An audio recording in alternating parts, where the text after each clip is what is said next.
Student, in the second video, we will start with the centripetal force. So before going to centripetal force, we will just revise in the what we have done in the previous video.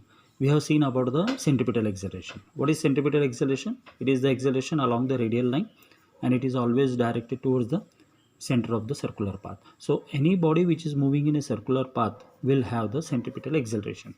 Just like we have seen angular velocity, then angular displacement, all these points what we have cleared previously.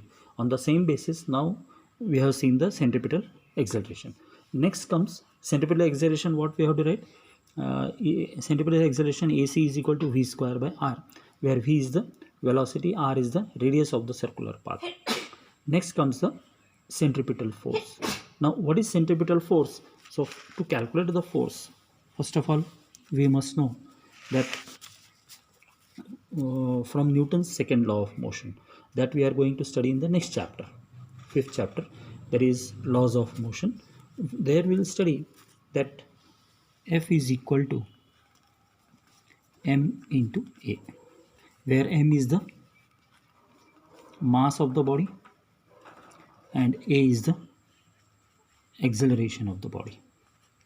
So now if I have to calculate the centripetal force, what I have to do? I have to multiply the mass and I have to multiply with the centripetal acceleration. Clear हो गया? क्या करना पड़ेगा मुझे? अगर मुझे centripetal force निकालना है, so what is centripetal force? It is the force acting on the body towards the center. Okay, what this force will be doing? It will be acting, the force will be acting on the body. The direction of this force will be towards the center of the circular path of the body. So जो भी body circular orbit में घूम रहा है, उस body पे जो force लगेगा वो कौन सा रहेगा? Centripetal force. तो सेंट्रीपिटल फोर्स हमें कैसे फाइंड आउट करना है? मास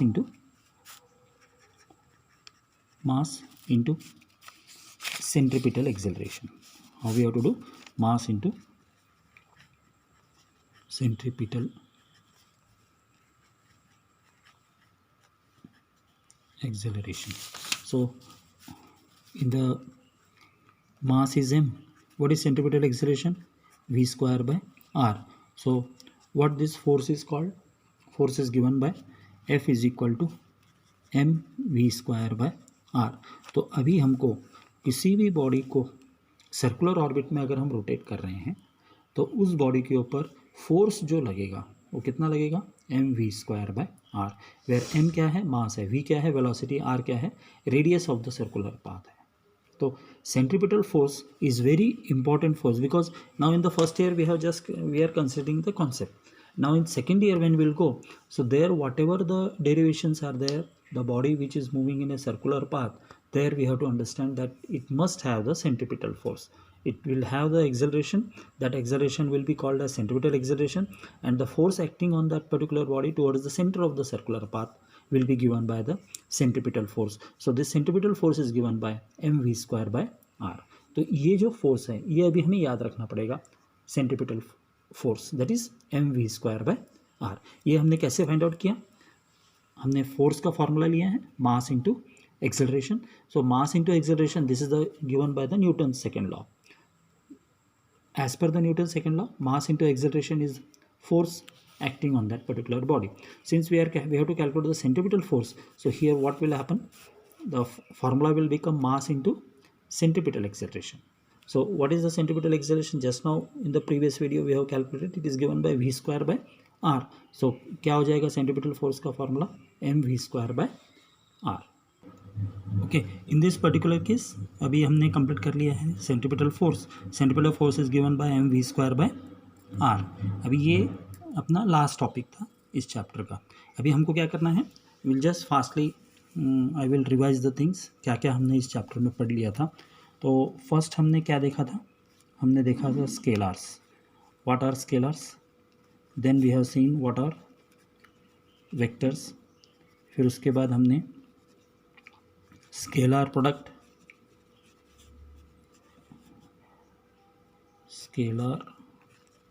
प्रोडक्ट, और जिसे हम डॉट प्रोडक्ट कहते हैं.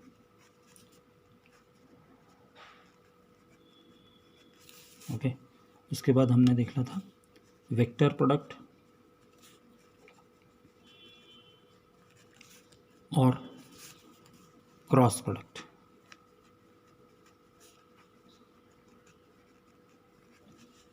Okay, after seeing this scalar product, vector product, cross product, then we have seen the resolution of vectors. हमने क्या देखा था? Resolution of vectors. फिर हमने देखा था resultant of two vectors.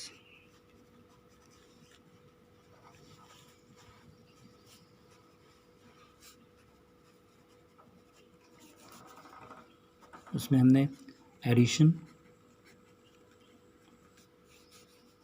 Subtraction, okay, फिर law of triangle of vectors उसी में देखा था।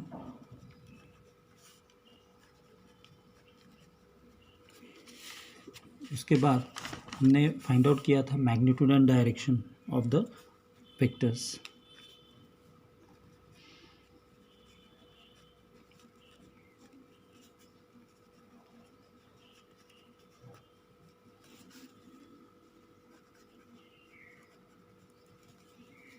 उसके बाद हमने रेक्टेंगुलर कंपोनेंट देखा था।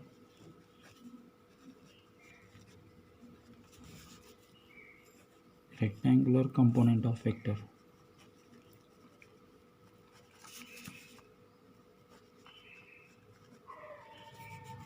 Then we have started with projectile. उसके बाद हमने क्या देखा था? Projectile. This is very important topic. NEET में एक क्वेश्चन हर साल इसमें से एक या दो क्वेश्चन इस चैप्टर में से आते ही हैं। तो प्रोजेक्टाइल में हमने देखा था path of the projectile is parabola, ये डिराइव किया था। फिर टाइम ऑफ फ्लाइट का डेरिवेशन किया था। फिर मैक्सिमम हाइट,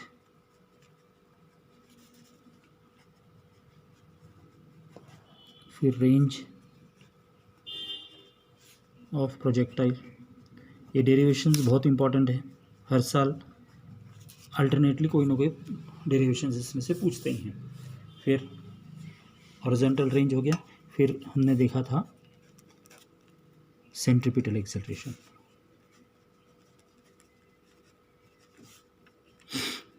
ये भी डेरिवेशन हमने किया, आज ही किया है। और सेंट्रीपिटल एक्सेलरेशन के बाद में सेंट्रीपिटल फोर्स।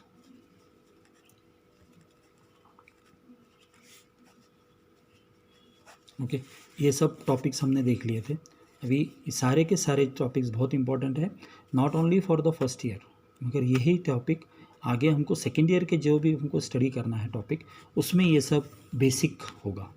तो ये जो चैप्टर है बहुत ही इंपॉर्टेंट है तुम्हारे लिए, क्योंकि इस चैप्टर के बेसिस के ऊपर जो फॉर्मूलेज हम जो कुछ भी हमने पढ़ा हुआ है, vector product, dot product, scalar product और ट्राइंगल लॉ ऑफ वेक्टरेशन, उसके बाद प्रोजेक्टाइल के बेस के ऊपर फिर centripetal acceleration, okay, centripetal force, ये सारे का सारा कॉन्सेप्ट हमको सेकेंड ईयर के लिए एज इट इज़ पूरा का पूरा याद रखना है।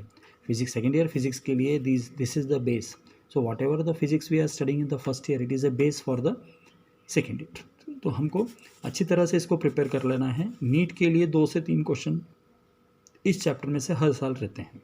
तो keeping that in mind you have to prepare. So in the next video we'll start the next chapter, that is motion in a plane.